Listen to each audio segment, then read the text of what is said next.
Most people start a garden the same way they were taught. You dig, you turn the soil, you sweat, you tell yourself that if it hurts, it must be working. That idea runs deep. For generations, gardening has been framed as physical proof of effort. Freshly turned soil looks productive. A sore back feels earned. If the ground isn't disturbed, it looks like nothing is happening. But here's the problem. That visual signal, dark, fluffy soil, doesn't tell you whether the ground will actually grow food well over time. It only tells you that it was recently broken apart. I learned this the slow way. Every spring I did what most people do. I tilled, I raked, I cleaned the bed until it looked right. And every year the soil demanded more from me, more water, more fertilizer, more correction. If I skipped a step, yields dropped fast. The work never compounded, it reset. That's the hidden cost of hard work gardening. You're not building a system, you're restarting one every season. When soil is disturbed again and again, it becomes dependent. It performs briefly, then collapses. Moisture escapes faster. Weeds return stronger. Plants grow shallow roots because the structure below them is unstable. What looks soft on the surface becomes fragile underneath. And because the damage is slow, most gardeners blame themselves. They assume the answer is more effort, more digging, better tools, stronger inputs. That belief keeps people stuck in a cycle that wears down both the soil and the person working it. Meanwhile, undisturbed ground behaves differently. It doesn't need to be worked to function. It needs to be protected. Healthy soil is not loose, it's organized. It holds together in small clumps. It absorbs rain instead of shedding it. It stays cooler in heat and warmer in cold. And it does this quietly without constant human correction. But none of that shows up when you judge a garden by appearances alone. A bed that hasn't been turned can look lazy. Covered soil looks unfinished. Mulch looks messy. And so we keep choosing methods that feel productive instead of ones that actually are. This isn't about avoiding work. It's about choosing work that lasts.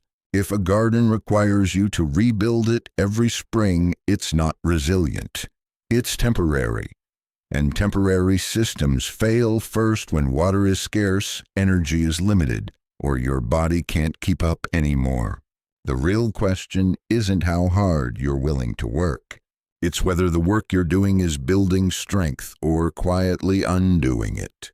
When soil is left alone, something steady begins to happen beneath the surface. Not fast, not dramatic, but reliable. Instead of being broken apart each season, the soil organizes itself.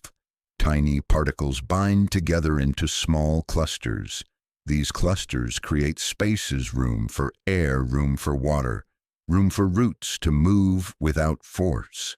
The ground doesn't become hard, it becomes stable. You can feel the difference if you kneel down and press your fingers into it. Undisturbed soil gives slowly. It doesn't collapse into dust. It doesn't smear into mud. It holds its shape even after rain. That structure matters more than most people realize. Water doesn't rush through intact soil. It soaks in. It spreads sideways. It stays available longer after the rain stops. During dry stretches, this alone can mean the difference between steady growth and constant stress. Roots respond to this stability. In soil that hasn't been churned, roots grow deeper and branch more naturally. They don't stop abruptly at compacted layers created by repeated digging. They follow existing channels, many of them formed by worms and old root paths moving downward with less resistance. This changes how plants behave above ground. Leaves stay firmer during heat. Growth is more even. Plants don't panic at the first missed watering. Undisturbed soil also regulates temperature better. Covered ground warms more slowly in spring, but it doesn't swing wildly. In summer, it stays cooler when the air above it is punishing. These steadier conditions reduce shock, especially for crops that struggle with stress. None of this is visible from a distance. A bed that hasn't been turned doesn't look impressive. It doesn't announce effort, but its performance shows up week after week quietly, without drama. The key difference is continuity. When soil isn't disturbed, every season builds on the last one. Organic matter accumulates instead of burning off. Channels stay open instead of collapsing. Life adapts to stable conditions instead of being reset. Digging interrupts that continuity. It creates a short burst of looseness, then forces the soil to start over, again and again. Undisturbed soil, by contrast, remembers. It holds on to what worked before. Moisture pathways, nutrient exchanges, biological relationships. They don't disappear every spring. That memory is what makes the system stronger over time. This is why gardens managed without digging often improve slowly, then suddenly seem easier. Less watering, fewer weeds, more consistent yields. Nothing magical happened. The soil was simply allowed to finish what it had already started. Once you understand this, the goal of gardening shifts. You stop trying to force results and start protecting conditions. And that leads to the next realization: no-dig is not about doing nothing at all. It's about choosing a different kind of work. This is where many people get it wrong. No-dig is often misunderstood as neglect, as if you can walk away from the soil, do nothing, and expect results. That misunderstanding is why a lot of first attempts fail. Leaving soil undisturbed is not the same as leaving it exposed. Bare ground is not natural. In functioning systems, soil is always covered by leaves, stems, residue, or living plants. When gardeners stop digging but leave the soil open, they remove disturbance but keep stress. Weeds rush in. Moisture evaporates, the surface hardens. Then they conclude the method doesn't work. What actually failed was protection. No-dig shifts the work from breaking soil to shielding it. Instead of spending energy tearing structure apart, you invest it in maintaining cover. That cover becomes the barrier, the regulator, and the feed source for everything below. This kind of work is quieter. It doesn't feel productive at first. You're laying material down instead of tearing things up. You're trusting processes you can't see instead of forcing visible change. But the soil responds immediately. Temperature swings soften. Moisture stays longer. Weed pressure drops, not because weeds are fought, but because their conditions are removed. No-dig also requires restraint. The urge to fix things is strong. When a bed looks uneven or messy, the instinct is to intervene, to clean it up, to make it look intentional. Resisting that urge is part of the practice. You're not abandoning control. You're applying it differently. You decide what covers the soil. You decide when and where to plant. You decide how much disturbance is truly necessary and how much is habit. There are still tasks. Beds need topping up. Mulch breaks down and must be replaced. Paths need managing. Edges need watching. But the labor is spread out and lighter. No single moment demands everything from your body at once. This matters more than most people admit. Gardening methods that rely on bursts of heavy effort work well when you're young, well-rested, and uninterrupted. They fail quietly when time, health, or energy is limited. No-dig is designed for consistency, not intensity. And consistency only works when the system supports itself between your visits. That support comes from one thing above all others: coverage. Which brings us to the detail that decides whether no-dig succeeds or turns into frustration the depth of what you put on top of the soil. Most no-dig gardens don't fail because of the idea. They fail because of inches. A thin layer of mulch looks reasonable. It feels generous when you spread it out.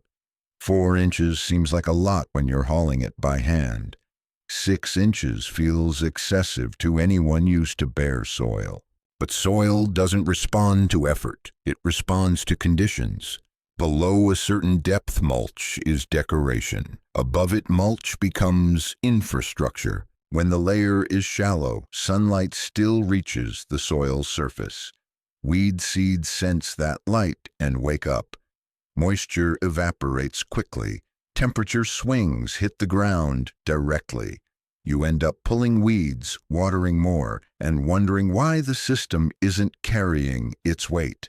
Once you cross the real threshold around 8 inches, the behavior changes. Light no longer penetrates. Weed seeds stay dormant, not dead, just inactive. The soil underneath stays cool during heat waves and insulated during cold snaps. Rain doesn't bounce off bare ground. It sinks in slowly and stays. You can see it if you pull the mulch aside weeks after the last rain.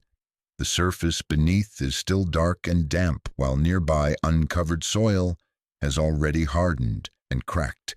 That depth also slows decomposition to the right pace. Instead of burning through organic matter all at once, the mulch breaks down gradually from the bottom up. Nutrients move into the soil steadily, not in spikes. This is why thin mulch creates more work. It asks the gardener to finish the job the material was supposed to do. 8 inches isn't a suggestion. It's a functional requirement. Anything less invites constant intervention. Anything at or above it allows the system to handle pressure on its own. It looks heavy at first. It looks excessive. Neighbors may question it, but after a season, the bed settles. The material compresses. What looked like too much becomes just enough. And once you've crossed that line, the garden starts to feel different, quieter, slower to react, harder to disrupt. That depth is the difference between a garden that demands attention and one that quietly absorbs stress. It's also where no-dig stops being theory and starts becoming dependable. Because at that point, the mulch isn't just covering the soil. It's changing what the soil is capable of doing on its own. One of the most common concerns about thick mulch is nutrients. People worry that all that dry material will steal nitrogen-starved plants or slow growth to a crawl. That fear comes from mixing two very different processes together. When organic matter is buried and mixed into soil, microbes pull nitrogen from the surrounding area to break it down. That's where nitrogen tie-up becomes a real problem. Roots and microbes compete in the same zone at the same time. Surface mulch works differently. When hay, straw, or leaves sit on top of the soil, decomposition happens from the bottom edge upward. Microbes work at the soil mulch boundary, not throughout the root zone. The nutrient demand stays mostly above the roots, not around them. Plants aren't robbed, they're buffered. As mulch breaks down slowly, nutrients are released in small amounts matched to moisture and temperature. There's no sudden flush, no sharp drop. It's steady, predictable, and hard to overdo. This is why no-dig beds often show fewer signs of nutrient stress, even with minimal fertilizer input. The soil isn't being forced to perform. It's being fed at a pace it can manage. That said, mulch is not a complete fertilizer. Hay and straw are primarily carbon. They protect moisture, moderate temperature, and support soil life, but they don't replace everything crops remove. Heavy feeders still need support. Long-term beds still benefit from mineral inputs, compost, or targeted amendments. The difference is timing.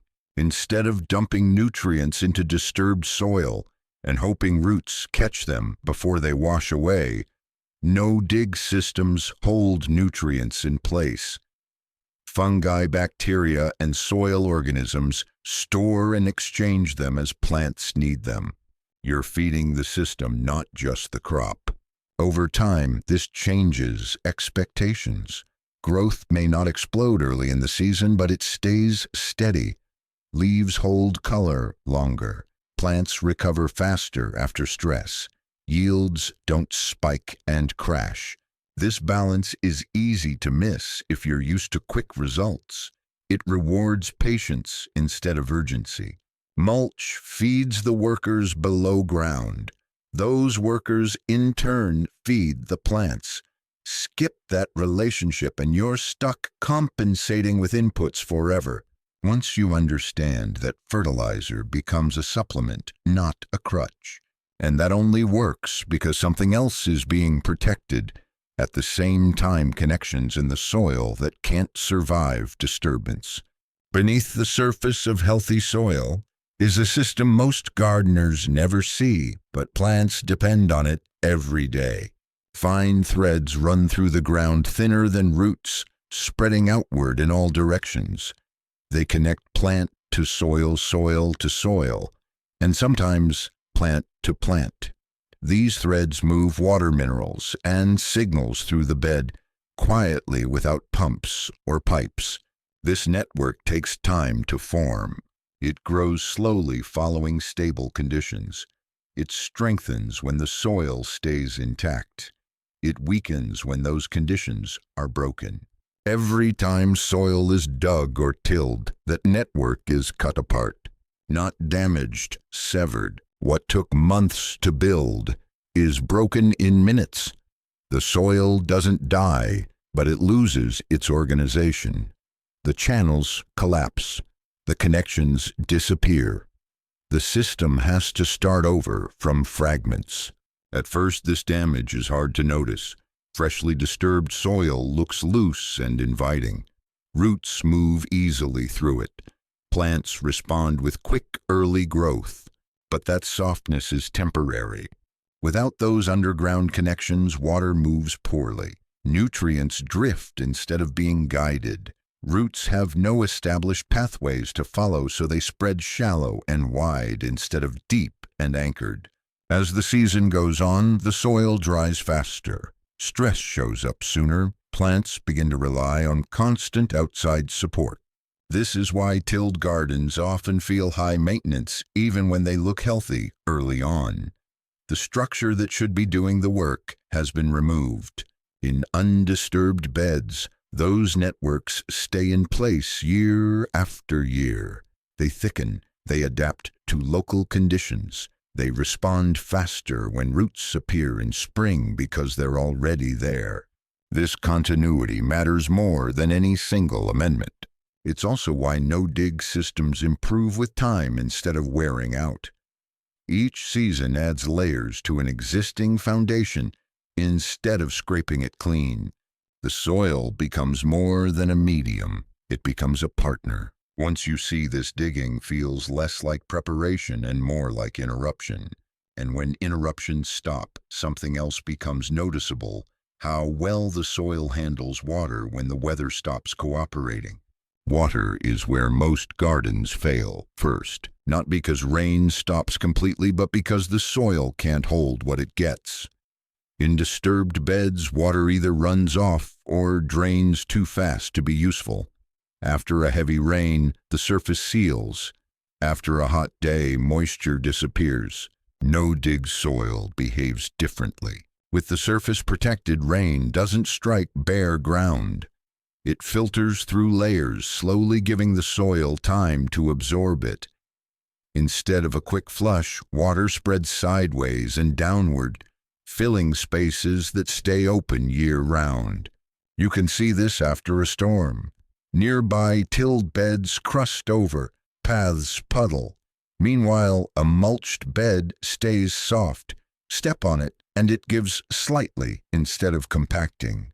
During dry stretches, that stored moisture becomes critical. The soil under deep mulch dries at a fraction of the rate of exposed ground. Even when the surface looks dry, moisture remains below accessible to roots that know where to look. This changes irrigation completely. Instead of frequent shallow watering no-dig beds, benefit from less frequent deeper soaking. Many seasons they don't need extra water at all once established. The system carries itself through heat that would cripple exposed soil. Temperature plays a role here too. Mulch shields the ground from direct sun. Soil stays cooler in summer, reducing evaporation. Roots operate under less stress even when leaves are baking above. This stability gives plants time to adapt.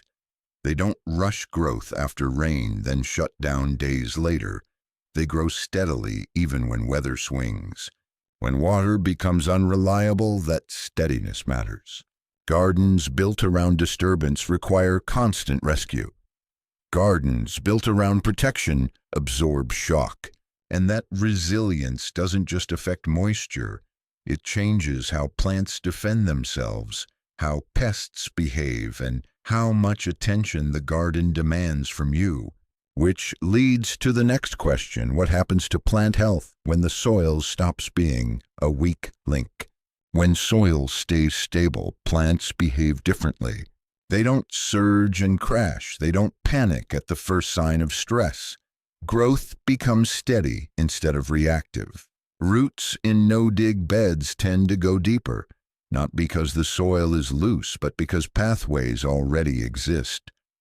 Old root channels, worm tunnels, and natural cracks guide new growth downward.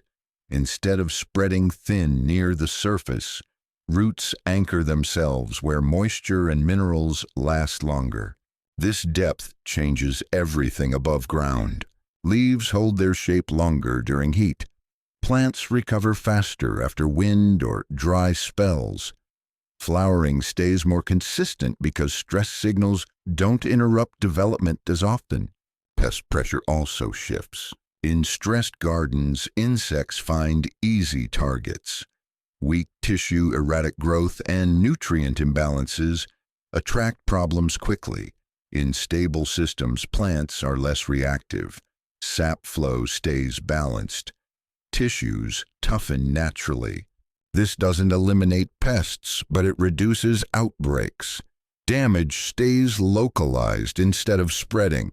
Intervention becomes occasional instead of constant. Disease follows the same pattern. Soil that drains well but holds moisture reduces root stress. Covered ground splashes less during rain, lowering disease spread onto leaves. The environment becomes less favorable for problems that thrive on extremes. This is why no-dig gardens often look calmer, not perfect, not sterile, but balanced. You still lose plants, you still make mistakes, but failure doesn't cascade. Instead of chasing symptoms, you start preventing conditions that cause them. That's the real shift. You stop managing plants one crisis at a time and start managing the environment they depend on. But no system is flawless. No-dig has limits, and ignoring them creates frustration. Understanding where it struggles is what makes it reliable instead of idealistic. No-dig isn't a cure-all. When it fails, it usually fails in predictable ways. The most common issue shows up early in the season. Covered soil warms more slowly in spring. In colder regions, this can delay planting and slow early growth. If you rush crops that need warm soil, they struggle. This isn't a flaw, it's a trade-off. Some growers pull mulch back temporarily to let the sun reach the soil, then replace it once plants are established. Others accept a later start in exchange for stability later in the season. Both approaches work if you understand what's happening. Weed pressure is another failure point. If mulch is too thin or uneven, light finds its way through. Weeds don't need much. Once they're established, adding more material becomes harder. That first application has to be thorough. Skipping corners creates work later. Inputs matter too. Poor quality mulch creates problems fast. Material loaded with weed seed or chemical residue can undo the system. When growth looks twisted or stalled despite good conditions, contamination is often the cause. There's also a learning curve. People accustomed to clean, exposed beds often intervene too soon. They disturb mulch dig to check the soil or overwater because the surface looks dry. These small interruptions break the rhythm before it has time to settle. The system needs consistency to stabilize. Most no-dig failures aren't caused by the method itself. They come from mixing approaches disturbing soil while expecting undisturbed behavior. Once you stop switching back and forth, results improve. But modern conditions add another complication that didn't exist decades ago. One that has nothing to do with technique and everything to do with what's in the materials you use. Understanding that risk is now part of growing responsibly. There's a problem with no-dig today that didn't exist for earlier gardeners. It isn't technique, it isn't patience, it's contamination.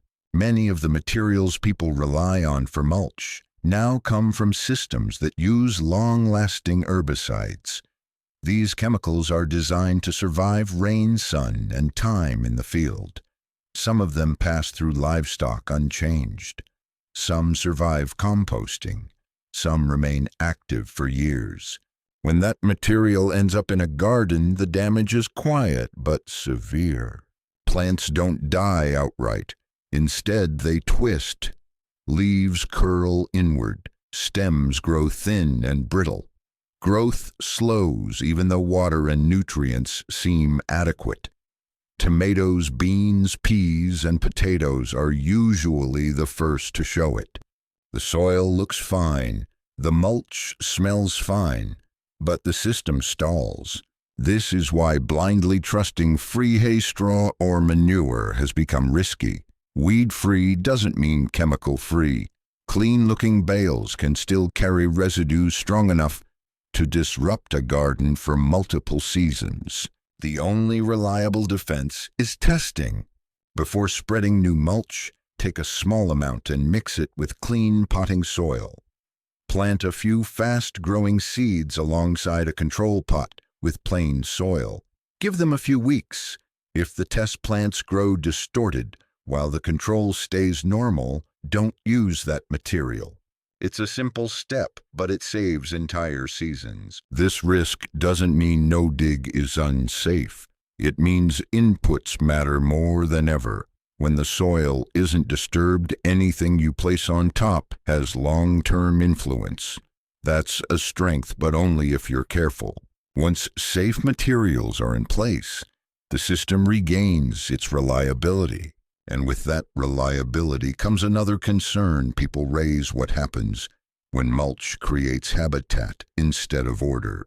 Thick mulch changes the surface of a garden, and that makes people uneasy. It looks untidy compared to bare soil. It hides movement.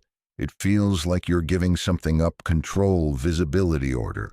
The fear is familiar. Mice will move in. Slugs will take over. The garden will turn wild. Sometimes those concerns are valid. Habitat always attracts life. But problems usually come from edges, not the system itself. Rodents don't settle where there's no food and no shelter transitions. Clean bed edges, clear paths, and open sight lines reduce nesting. Mulch kept a few inches back from stems removes hiding places without stripping protection from the soil. Slugs thrive in constant moisture with no interruption. In balanced beds, predators follow. Ground beetles, birds, and even dry periods keep populations in check. Heavy damage usually signals an imbalance, not an inevitability. Messiness is mostly a visual issue. Gardens trained to look clean often perform poorly under stress. Exposed soil overheats. Structure collapses. Intervention becomes constant. Mulched beds look different because they function differently. They're buffered, not manicured. Over time, that appearance changes. As mulch breaks down, beds settle. Plants fill in. The system begins to look intentional, even to skeptical eyes. What matters is whether the garden feeds you reliably, not whether it meets aesthetic standards. Once that shift happens, attention turns to something else. How much physical effort the system actually demands over the season. Most gardening advice assumes unlimited strength and time. Beds are laid out low. Tasks require bending, lifting, and kneeling. Work comes in short, intense bursts that leave little room for recovery. It works until it doesn't. No-dig changes that rhythm. Instead of heavy spring preparation effort is spread across the season. Mulch is added gradually. Beds are maintained, not rebuilt. The work becomes lighter, slower, and more forgiving. This matters as bodies change. Lifting compost once or twice a year is easier than turning soil every season. Pulling a few stray weeds is easier than constant clearing. Watering less often reduces strain without sacrificing results. The system also tolerates missed days. If you skip a week, the garden doesn't punish you. Soil stays covered. Moisture remains. Plants keep going. This flexibility is what keeps people growing food longer. Not willpower, not toughness. Design. No dig isn't about avoiding effort. It's about directing it where it counts. Instead of spending energy fighting soil, you spend it observing, adjusting, and harvesting. That shift brings confidence. You're no longer racing the calendar or your own limitations. The system carries weight for you. And when you zoom out, that ease connects to something larger. How dependent your garden is on tools, inputs, and fragile supply chains. When you step back, no-dig stops looking like a gardening style and starts looking like a risk reduction strategy.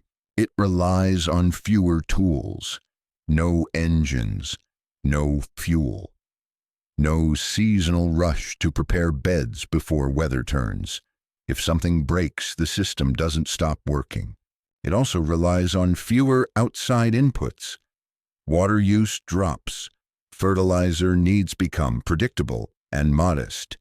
The soil itself becomes storage holding moisture, nutrients, and structure instead of leaking them away. That matters when conditions tighten. During dry years, no-dig beds keep producing while others stall. During supply disruptions, the garden doesn't depend on constant replacements. When time or energy runs short, the system continues without demanding immediate correction. This isn't about preparing for disaster, it's about removing weak points. Tilled gardens depend on timing access and effort lining up perfectly every season. When one piece fails, yields suffer fast. No-dig gardens absorb mistakes. They give you room to adjust. The soil becomes a reserve, not a liability. That reserve is built slowly.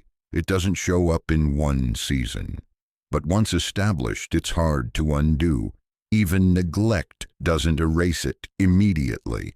The system holds together longer than you expect. This is why no-dig isn't flashy. It doesn't promise instant results.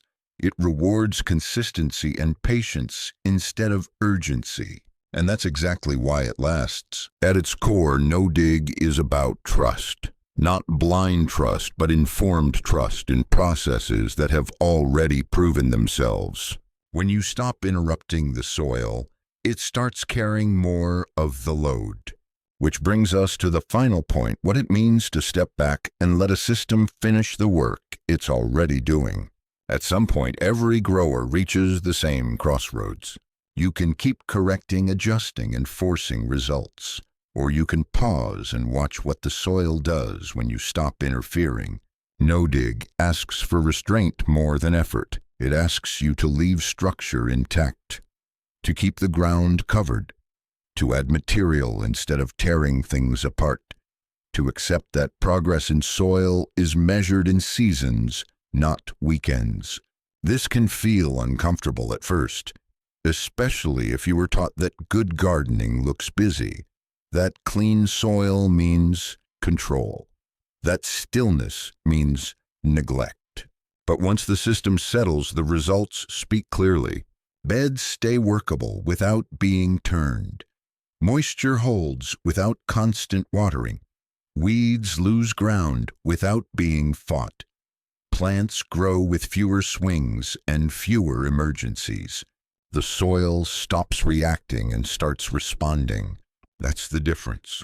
Instead of correcting damage every year, you're building capacity. The ground becomes more forgiving. Mistakes don't compound as quickly. Missed days don't turn into failures. You begin to trust what's under your feet, not because it's perfect, but because it's stable. This isn't about going backward or rejecting modern knowledge. It's about recognizing which interventions help and which ones reset progress, about choosing methods that hold up when conditions aren't ideal. In the end, no-dig isn't a secret, it's a reminder. The soil already knows how to build itself. It just needs time cover and the chance to stay whole. Sometimes the most effective move isn't doing more. It's stepping back and letting the ground do what it's always done best.